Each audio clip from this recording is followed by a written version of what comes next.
अपने खूनवा से लिखले पापा चिट्ठिया, पापा माई के बिना रोवै तोहार बिटिया, पापा माई के बिना रोवै तोहार बिटिया।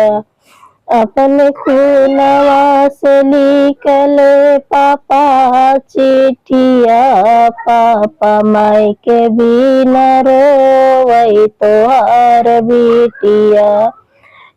सास घर नहीं है, ससुर घर नहीं है, जेठनी देखावे पापा बड़ी आँखिया, पापा माई के बिना रोवै तोहार बिटिया। बीत गए पापा हो सावन महीनवा, या बहिन आए बिरन भैया, पापा माई के बिना रोवै तोहार बिटिया।